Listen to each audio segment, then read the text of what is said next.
talk, identity, and access management.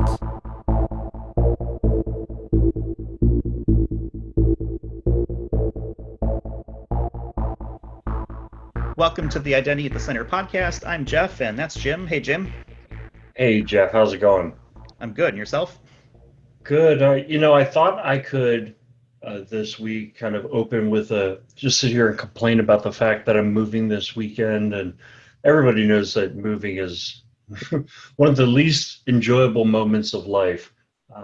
But I decided to look at it as an opportunity because today I scheduled my landscaping for the new house, and I decided not to schedule it for Thursday afternoons when we record the podcast. That's a bonus, I guess, right? I think it's going to save me a lot of stress.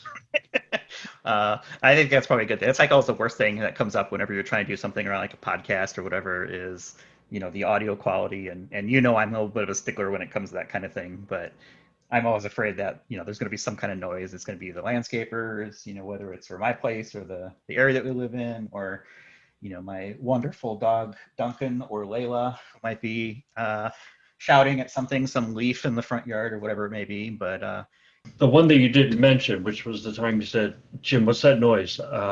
That's my ankle popping, Jeff. Thanks for pointing that out. I am getting old, and yes, my ankle makes noise. Yeah, well, my ankles make noise too, but geez, Jim, keep it to a dull roar over there. All right, well, I think that's enough of the witty banter section of the Identity at the Center podcast. What do you say we get into our topic and introduce our guests? And we So we've got today Julie Smith. She's the Executive Director and Chief Cat Herder at the Identity Defined Security Alliance. You can find them on the web at www.idsalliance.org. Welcome to the show, Julie.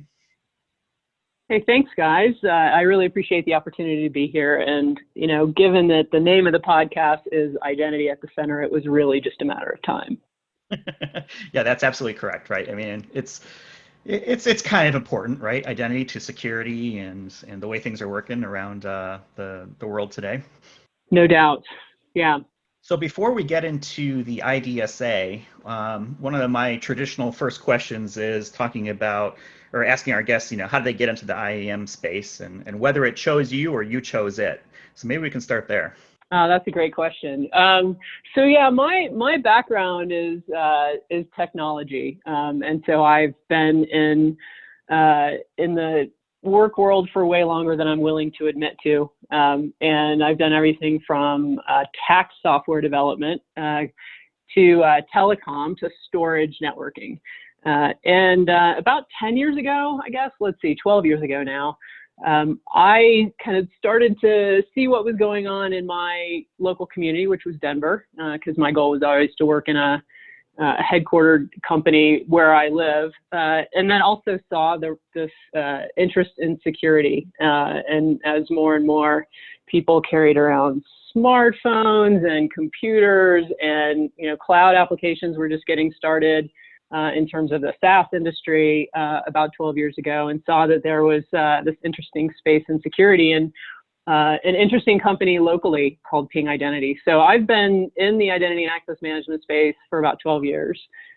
Started with Ping as in product management, and my focus was helping to put together a roadmap that we could go out and communicate with customers about and get an understanding of, what were their challenges and what types of things were they trying to solve, and how did that inform where we were headed in the future. So that was about 6 years of my career. Moved into marketing after product management. So then I got an opportunity to not just learn the story from a product management perspective, but then tell the story from a product marketing perspective. And, great place to be. It's interesting to me that now 12 years later, in some cases, we're still talking about the same things we were talking about 12 years ago. I decided it was time to take a break in my career. And so I took some time off, took some great trips, had a chance to think, and decided I wanted to go explore the non-vendor world, so the services side of things, and expand my horizons into that solution provider space. So I ended up with a small consulting company based out of Colorado Springs, that is now part of Proof ID. Did some business development there. It got a different perspective, so more around identity and security as opposed to just traditional identity and access management. And then moved on to a little bit bigger fish in that space, Optiv. And my role there was to support the identity and access management solutions business. So not just the product side, but also the services side. And how did we collectively go to market? And I'd say that's kind of where I got much more interested in this connection between identity and security. You know, when I was back at Ping, I worked a lot with Patrick Harding, a luminary and character in the identity and access management space for a very long time. And he and I would banter about this need to make that connection, that identity was so much operational and it really needed to be a key focus for CISOs and the security teams. And when I got to Optiv, that was something that I had carried with me. And I engaged with the group at Optiv that was advising CISOs, and these guys were former CISOs, and started talking to them about, you know, hey, what's your view on identity, and why have you not really cared about it in the past? And it's like, that stuff's too hard. And, you know, I'm more focused on reporting up to the board around what's our security strategy, and, you know, identity is that operational thing. It's not really considered a part of security. So that's kind of a long-winded story about how I've evolved my career and why I've become so passionate about this identity and security connection, which sort of led me to where I am today. Yeah, I was going to say, Jeff, so does that get a check mark in the Julie chose security or security chose Julie? I don't know. That's a good question. What do you? Oh, let's leave it to Julie. So let's answer the question. Did IAM pick you, or did you pick IAM? That's a great question. I think I picked an interesting company in my community that I then found out was a really interesting and fun and exciting place that had a lot of long-term growth. How about that? That's a very diplomatic answer. I know, I'm good at that. I actually have to be diplomatic in my role. So yeah. You'll find that I may be very diplomatic throughout our entire conversation. That's fine. I mean, this is just a conversation about identity and access management between a bunch of old friends. So that's all good. Exactly. So Julie, now you've run the IDSA. Talk to us about why that organization exists. Maybe give us a little bit of history on the organization. Yeah, so I mentioned two companies in my history, Ping Identity and Optiv, and the Ping Identities has been around, or excuse me, Identity Defined Security Alliance has been around for a couple of years. It started out as a technology integration program. So, you know, pulling together a group of vendors with identity being the primary focus of that, with a couple of other, what I would consider more traditional security companies. And then Optiv got involved, and that was where I got involved with the organization. And at the time, there were other identity and access management companies out there, and privilege access management. So CyberArk and SailPoint were advocating for a very similar concept through their technology integration programs. And so I worked with another character in the identity and access management space, Robert Block, who was at Optiv at the time, and we would have discussions around, you know, this thing is interesting as a program within a company, but it's much more interesting and could be much bigger if we actually took it to a place where it was vendor neutral and we elevated above the concept of integrating technologies together, but got into a bigger space and a bigger conversation around identity and security and the connections there, and why that's so important for security folks to understand identity, and, you know, what kinds of things could we do for the community that could help them be successful. And so, long story short, in 2019, I spun it out as a nonprofit standalone entity, and we've been around for about a year and a half now. We've got 24 members. It's a combination of identity and security players. Some are, you know, longtime identity players. Some are new to the identity space. We've got solution providers involved as well. So those folks that are kind of sitting above the vendors and consulting with companies and recommending solutions for them and helping customers solve challenging problems. And then we've also got a customer advisory board that is made up of a number of security leaders, some cases CISOs that represent the practitioner community for us, and help guide our mission and help make sure that we're heading in the right place and having an impact on the community, and then they can go advocate to their peers as well. So it's a relatively young organization, only, like I think you said, a year and a half, and you've got a pretty good, who's who in the IAM space from a membership perspective. Companies like CyberArk, Okta, SailPoint, Saviynt, Omada, Optiv, Centrify, BeyondTrust, et cetera, Ping, right? Are there, I guess, what is the audience that you're looking for when it comes to the IDSA? Are you focused more on the technology vendors themselves? Are you looking for, membership outside of that, maybe, practitioners, those sorts of things, or something else? Yeah, so our target audience, and obviously these are conversations that we have. I have a group of very talented senior executives and about 6 companies that sit on the board. So fun to be a part of that group and have them advising me. And we have this conversation. So who is it that we're really trying to help? And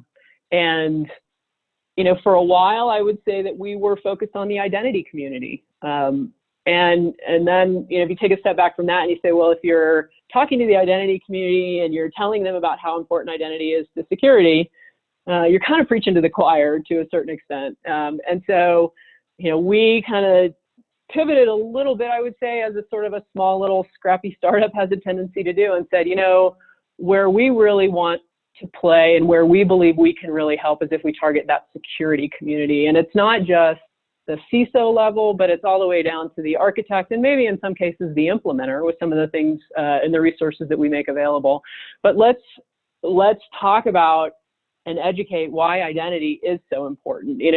We've done some research on our own, that if you think back to, at the end of, it was probably in 2013 or 14, the Verizon Data Breach Report had started reporting that identity was the key attack vector. It was the cause of the majority of the breaches that were occurring out there. And so despite that number being put out there, for whatever reason, identity, probably because I think people perceived that it was still pretty hard to do.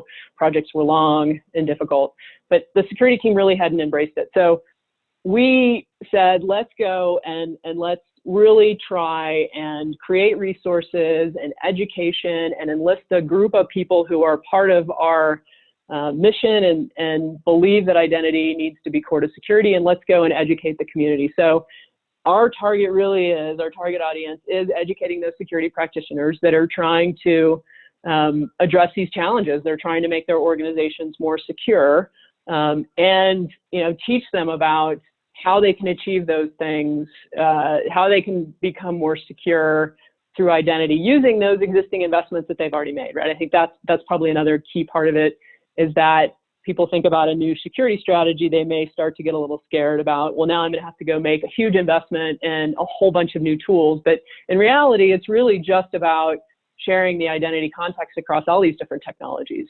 and bringing together the smarts and making smart access and authorization decisions that then can protect your data and your assets that are so important. So we're definitely targeting the security community and the end practitioner. We also are looking to bring in more of the security vendors. We've had conversations on occasion about, is our name a little too intense, putting identity at the center of your security strategy, identity defined security alliance, does that then put off some of those security vendors? It's interesting to me when when you're out at conferences, when we used to be able to do that, or even searching the web, that you see these security vendors are talking about identity now. So it's really just about bringing those two communities together, not just from a practitioner perspective, but also from the vendor community perspective as well. It's obvious that Jeff and I buy into the identity at the center kind of strategy. I mean, it's something that we talk about a lot, and Jeff and I work together in doing advisory services and essentially helping companies define their strategy. And we fully buy into the identity concept. And I think when you look at different frameworks that are getting a ton of popularity, like Zero Trust, I mean, it really depends on knowing who it is who's accessing your systems and having good controls about that. You mentioned your research. We did an episode back in May, I think. It was episode 44 about identity, a work in progress. Really great research, and it led me and Jeff to kind of scour your website. There's just a ton of content out there. So what I would recommend for our listeners, the IAM practitioner, if you will, or whenever you decide to listen to this podcast, go out and check out the website, the idsalliance.org website, for a ton of the content. But Julie, I guess the question in all this is, kind of beyond the research, what is it that you do? What are you making available to the public? I mean, I just see a ton of stuff out there, but maybe you could just take a moment and describe what is out there. Yeah, sure. And I really do appreciate you guys. I was unaware that you were going to do that. And so I was super excited to see your podcast where you had talked about that research. So yeah, and that was actually our second research study. We had done one last fall.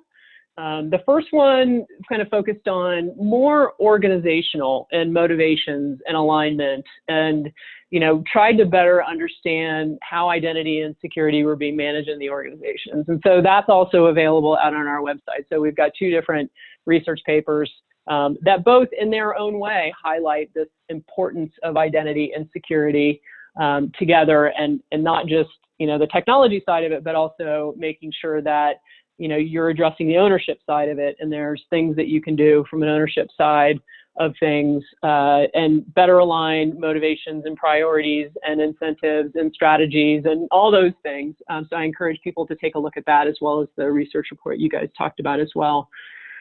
So in addition to research, we've got a pretty rich blog. I would say that when we first started out, again, back to this kind of scrappy startup idea, kind of trying to find our way and where do we really provide value back to the community. And we had this lofty goal of creating a community, and if we create this online community, people will come and it'll be great, and they'll interact with each other virtually, etc.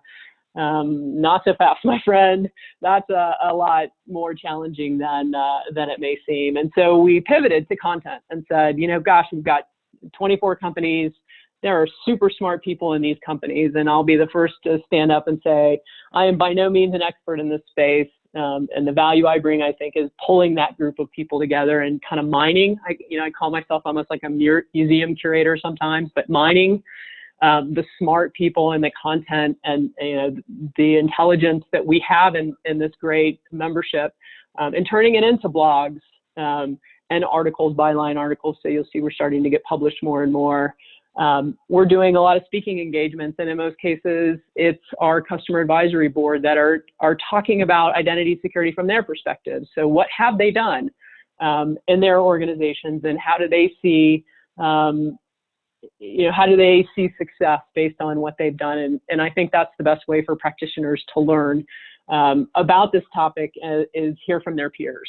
And in that vein, we've also published a number of we've got not as many as I would like to have, a customer stories. So we've got 2 poster children companies, if you will, who have implemented Zero Trust using technologies that they already have today, and have helped provide sort of implementation stories and guidance and lessons learned from what they've done in the last year or two.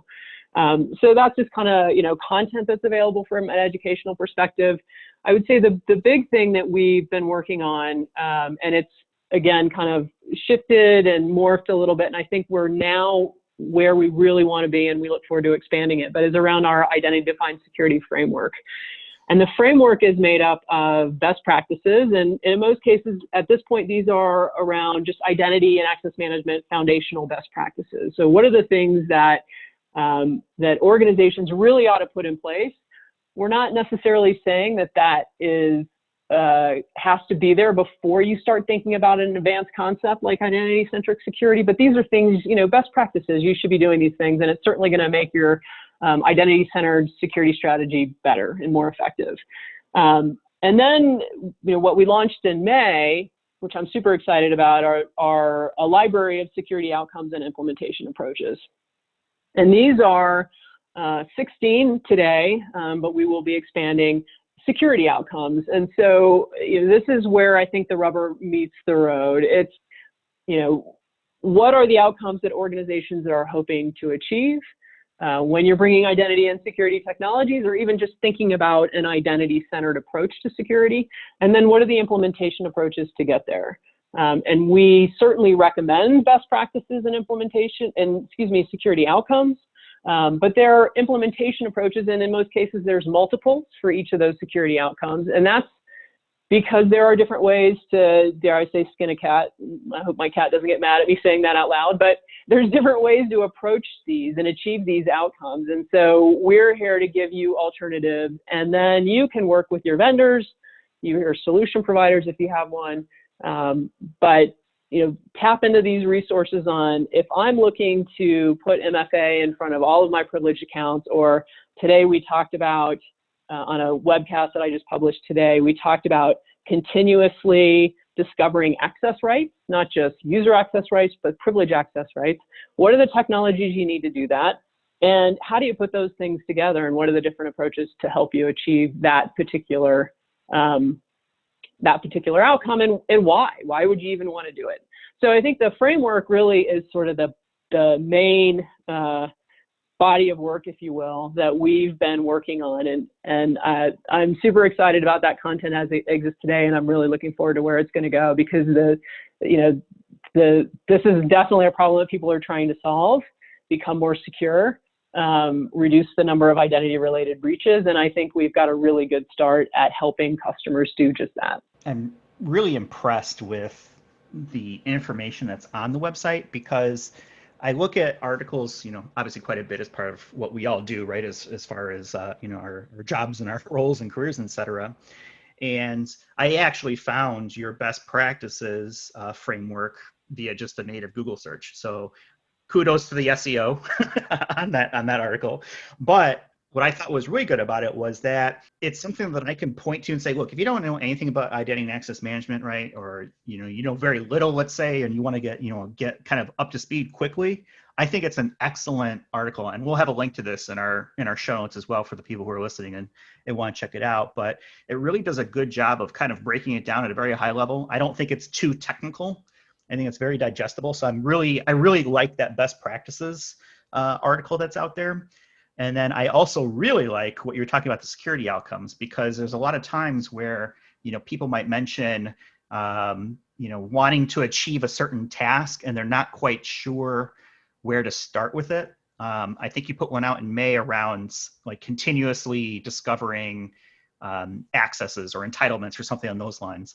And the way that it was formatted, you really kind of described what you're going to need, from a software or a service perspective, what is it that you're trying to do? And more importantly, what are the prerequisites to be successful with that? So, my hat's off to, I think you've done a really great job with the content itself, and, whoever's writing it, yourself and others, I tip my cap to them. And it's something that I definitely would, link out to folks that are looking for, more information to, as Jim likes to say, sharpen the saw, so to speak, when it comes to identity and access management. So I'm really happy to see and hear that kind of content is going to continue to kind of flow, because I think people do learn specifics.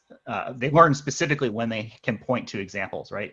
Here's how Adobe did it, or Logarithm did it, which I think are some of the customer sources you've got on the website. But more importantly as well, what doesn't work, right? Sometimes you might be trying to do something that another organization tried to do, and they encountered issues that you maybe not have thought of. So I think that's just as important, is to, how to do it as opposed to not how to do it, so to speak. Yeah, thanks. And just a couple of follow-on thoughts, actually, as you're saying that. So, the best practices, I don't believe that our mission is to go and educate people about the nuts and bolts of identity and access management, right? So I think organizations like ID Pro, who are trying to create more identity and access management professionals, we partner with them to provide them content and, try and create awareness amongst their group. So our best practices are, are intended to be a little bit above that and then kind of set the stage for where you're going next. So we're very much about, partnering with other like-minded organizations in this space for sure. And then, I think the interesting thing you touch on about Adobe and Logarithm and our customer advisory board and some of the webcasts that we've done where we've done panel discussions with this group of people that are, super smart and are in these security leadership roles. And it's just interesting to hear them talk to each other.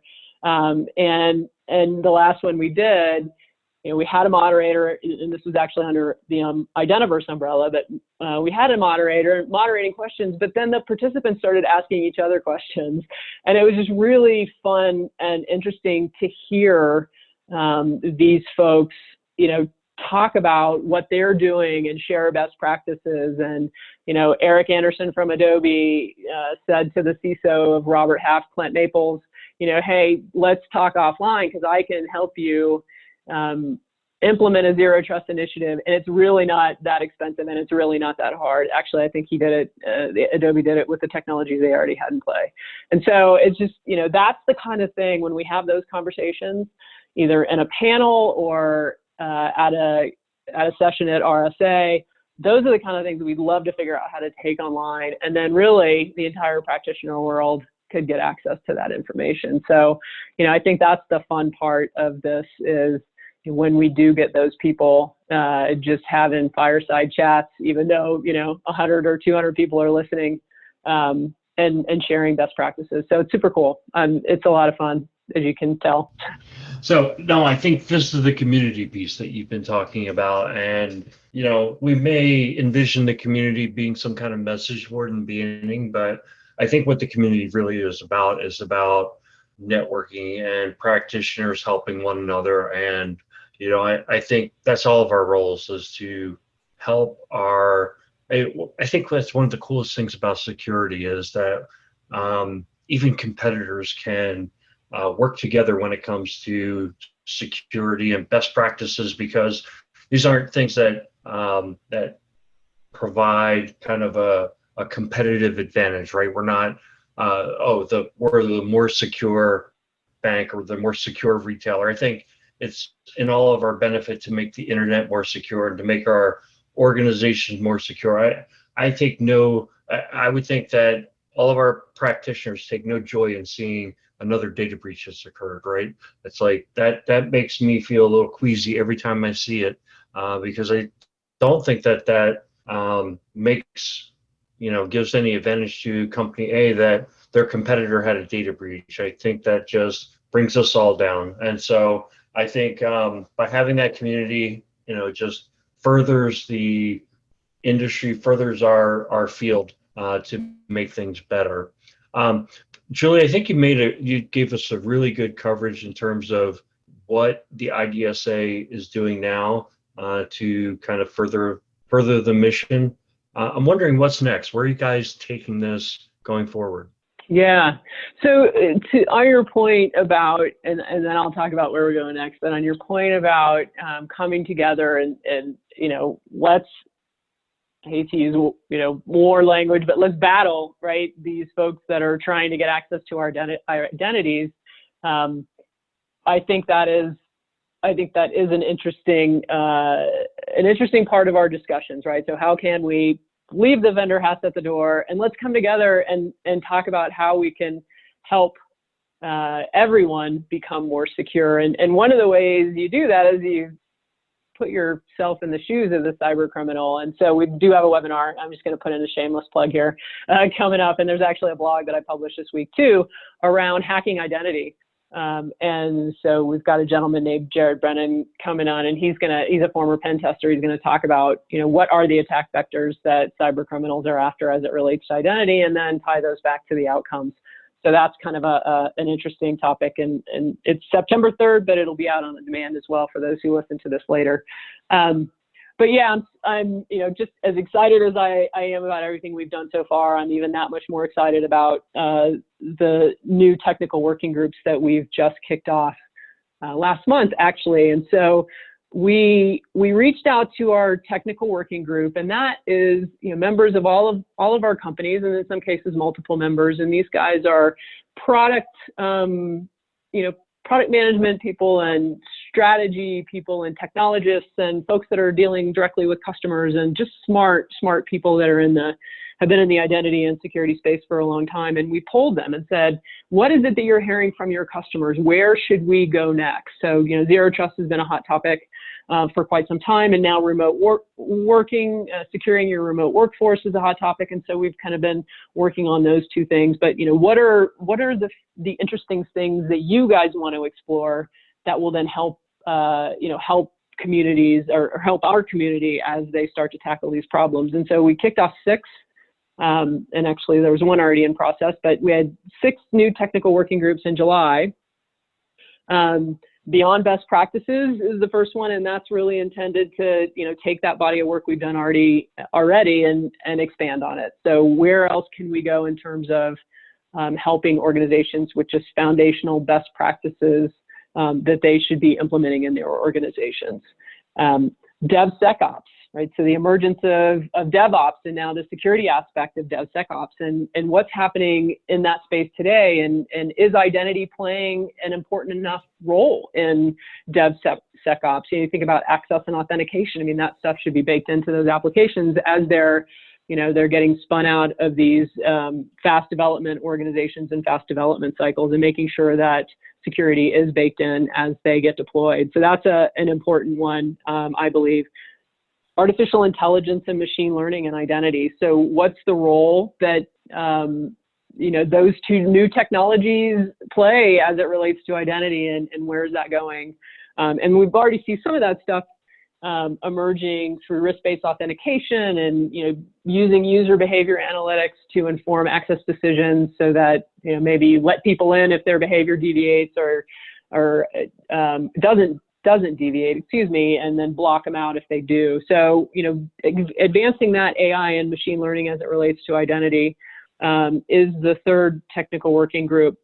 Customer identity and access management. I'll tell you that up until this point, just given the nature, I think, of where we grew up, we focused primarily on employee identities or, workforce-related identities. So those identities that are more known to you, for example, and now we're expanding out beyond employee identities and starting to look at the security aspect of customer identity and access management. There's a whole space there around branding, but and user experience and the marketing-driven elements of customer identity and access management, but you need to start thinking about privacy and consent and the security of those customer identities. So we've got a working group focused on that. We'll continue our zero trust efforts and continue to expand the body of work there. NIST comparison, there's a number of NIST security frameworks, and we found in our research that about half of the companies that we surveyed are using some sort of security framework already. And so but yet they don't always highlight identity to the way we as a community believe they should. And so that group is really about mapping our security outcomes to the NIST frameworks. And that may be, the cybersecurity framework, it may be the new zero trust framework that was just released yesterday, the day before, I think.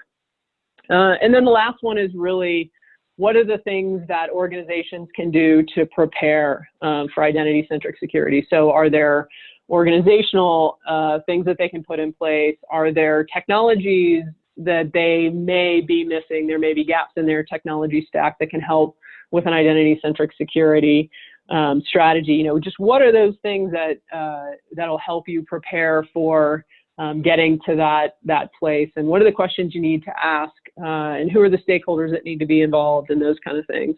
So those are the new working groups. That is certainly a place where we would love to get the voice of the practitioner community to come in, and we're primarily vendors. We've got some customers through the customer advisory board. We are relaying what we hear from our customers into those conversations, but there's nothing better to inform what we do and make sure that we are really solving the problems that people are solving today. We need those people that are in the trenches and doing it. So if any of your listeners are interested in any of these topics and excited about what we're doing and want to help become a part of the community, please go out to our website and reach out. And we would love to get your voices heard in the work that we're doing in the next round of content and additions to our framework and topics that we'll be covering. Well, I know I'm excited. Just that list that you went over, and one that, I mean, it was like the hit list of everything that's cool and and hot in IAM right now. But one that jumped out at me is customer IAM. I mean, we've seen a shift of our consulting services that Jeff and I do, taking a bigger and bigger percent focused on the customer IAM space. And actually, that's my background. So my first IAM project was implementing a portal, taking multiple websites and doing IAM, but it was external customer facing. And just thinking about how broad that space is. And, I think it's a harder problem to solve, especially coming from the standpoint of defining best practices and things like that. I mean, but we face those questions all the time. What are the best practices for this workflow or things like that? Doing passwordless authentication, et cetera, et cetera. Mainly, I think what people are asking when they ask for best practices are, what are our competitors doing? What are other companies doing? And I think having a forum or having a working group focused on that would be excellent. I'm kind of wondering, from your perspective, what do you foresee kind of the outcomes of these working groups? Is it going to be the blog articles, the customer stories, the webinars? Is it kind of the same structure of content, or is there something different? Yeah, that's a great question. And Asad Ali, I'll give props to Asad. He is the head of the technical working group. He's a senior technologist with Thales. And has been really fantastic in being the cat herder as it relates to the technical working groups and getting these things going. So huge props to him for all he's done around the organization. When we started talking with these leaders, and we reached out to specific folks and said, hey, you're interested in this topic. Would you take this on and lead this technical working group? And almost across the board, everybody said absolutely. So I love that kind of energy, and so that obviously translates to people being very excited about it. And with that, we've said we do have some things that we'd like you to continue to contribute to with the lens of your technical working group. So whether it's the best practices or the framework, the security outcomes specifically, those are the things that we would love for you to create outputs that feed into those things that we've already established.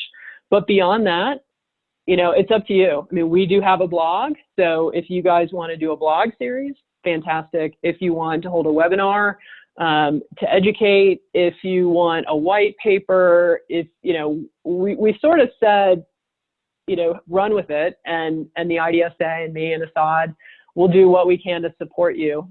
So we sort of gave them a bit of free reign.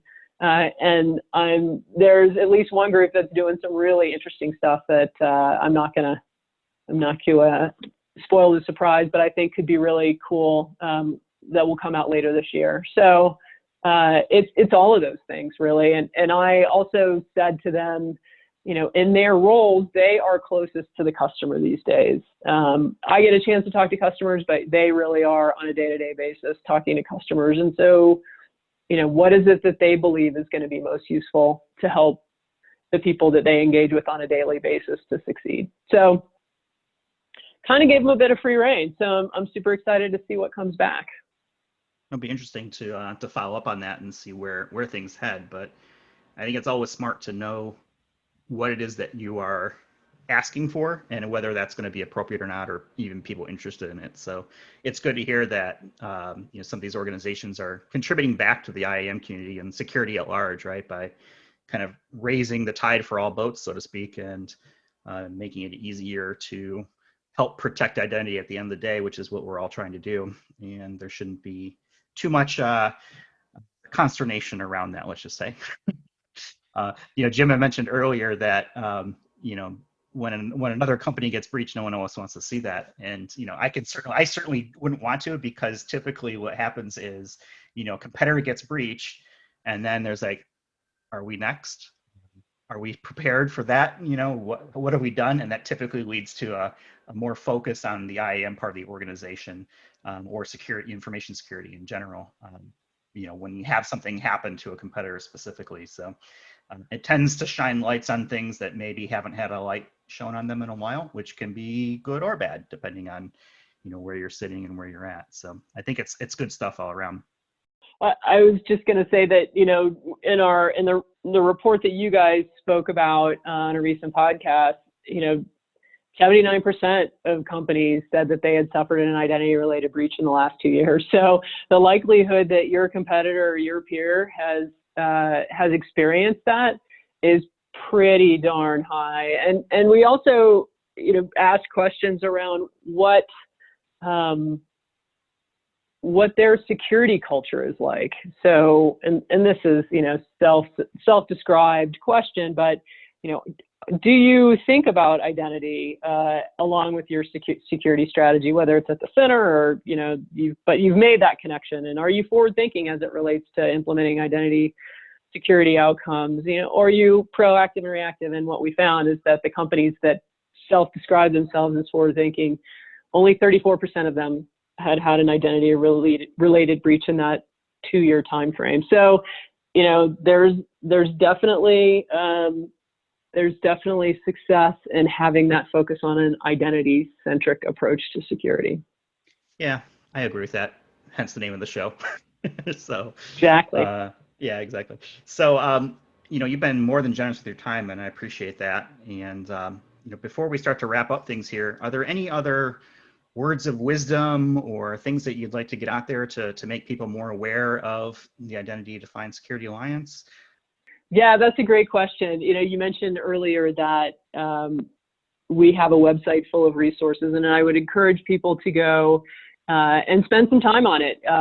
We have, we've done some research that I think is super interesting and sets the stage for why identity is a critical component of everyone's security strategy, or certainly should be. We've got resources out there to help you achieve identity-centric security. We've got, customer stories of people who have gone before you. And I would encourage people to, take some time and check out our website. And I would also encourage you, if you have a passion in this space, to get involved. You can sign up in our online community. If you hit community on our website, go out, sign up, and get involved. And I just want to thank you guys. This has been a lot of fun, and I really appreciate the opportunity. Thanks, Joey. Well, it was great having you on the show. Jim, is there anything that you want to close out with? Well, I just wanted to say, if I was thinking, I'd like to just recognize or thank all the companies who are making the investment in terms of their dollars to support this organization and to have their people participate in the organization and provide the content in a free way, because I do think it's like a treasure trove of content out there that's just available for practitioners to further their education and their expertise in this field. And I know, having a day job, I know that a lot of this work is probably happening in the evenings and on the weekends, and people out there like myself appreciate that. Hear, hear. So we're going to have a whole bunch of links in this episode. So we'll have a link to the idsalliance.org website. I'll put links also to the best practices and zero trust articles that we kind of talked about here. I have already registered for that webinar that you guys have coming up on hacking identity. So I'll put a link to that as well for folks that want to check that out.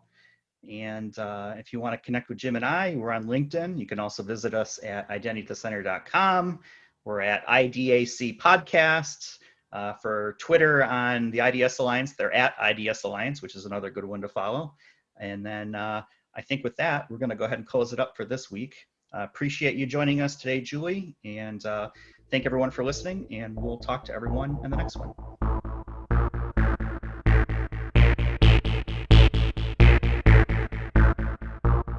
You've been listening to the Identity at the Center podcast. For more episodes, visit identityatthecenter.com.